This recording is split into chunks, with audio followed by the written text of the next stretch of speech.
Hello students, 9th class students, second chapter polynomials. Firstly discuss करेंगे हम constant और variables के बारे में। देखिए कांस्टेंट क्या है?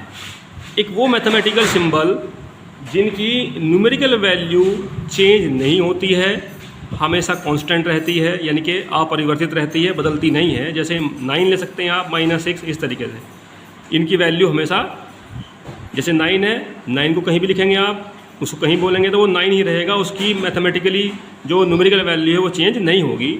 अब बात की जाए वेरिएबल्स की, तो वेरिएबल्स जो है वो मैथमेटिकल सिंबल होते हैं जिनकी न्यूमेरिकल वैल्यू चेंज होती रहती है। जैसे देखिए आप x की वैल्यू निकालते हैं, आप y को फाइंड करते हैं, तो x की वैल्यू किसी क्वेश्चन में 2 आती है, कहीं कहीं -3 आती है, कहीं -15/3, इस तरह समथिंग आती है।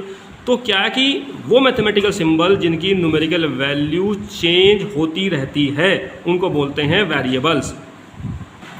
अब लेते हैं अलजेब्रिक एक्सप्रेशंस को। देखिए अलजेब्रिक एक्सप्रेशन यानी कि जो बीजीय व्यंजक होते हैं, एक कॉम्बिनेशन होता है जिसमें कांस्टेंट होते हैं, वेरिएबल्स होते हैं, वो कनेक्ट होते हैं एक दूसरे से, प्लस से, माइनस से, मल्टीप्लाई से या डिवाइड से, तो उसको बोलते हैं अलजेब्रिक एक्सप्रेशन। देखिए बात करते हैं terms of N algebraic expression. देखिए टर्म्स कैसे निकालते हैं। हमारे पास कोई भी अलजेब्रिक एक्सप्रेशन होगा तो उसमें जो सर्वल पार्ट्स होंगे उसके, यानी कि जो पार्ट्स आप प्लस माइनस साइन से आप उनको अलग कर रहे हैं, जो अलग दिख रहे हैं आपको, वो क्या होते हैं? टर्म्स होते हैं। एग्जाम्पल के तौर पर 5x² - 9x + 4 है। देखिए 5x² के बाद माइनस आया है, इसका मतलब ये हुआ कि 5x² हमारा एक टर्म हुआ, -9x एक टर्म हुआ और 4 हमारा थर्ड टर्म हुआ। इस प्रकार से तो यहाँ कुल मिलाकर के हमारे पास 3 टर्म्स हैं। एक है 5x², एक है -9x और एक है हमारे पास 4। तो टर्म्स को हम जब यहाँ पे क्लासिफाइड करते हैं, उसको हम जब अलग करते हैं, तो उसको अलग करने का काम कौन करता है? प्लस या फिर माइनस का sign. Standard form of a polynomial. देखिए स्टैंडर्ड फॉर्म यानी कि मानक रूप क्या होता है पॉलिनोमियल का, बहुपद का।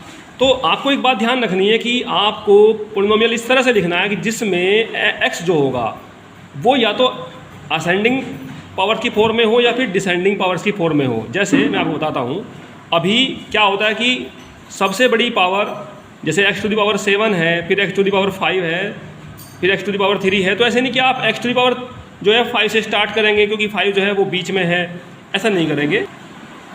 मैं आपको समझाने की कोशिश कर रहा हूँ। जैसे हमें गिवन है x�7 + x⁻3 + x�8, यहाँ पे पावर में। अब क्या है कि इसको स्टैंडर्ड फॉर्म में लिखना है, तो या तो आपके पास जो सही तरीका वो ये होगा कि x�8 + x�7 + x�3, इस तरह से।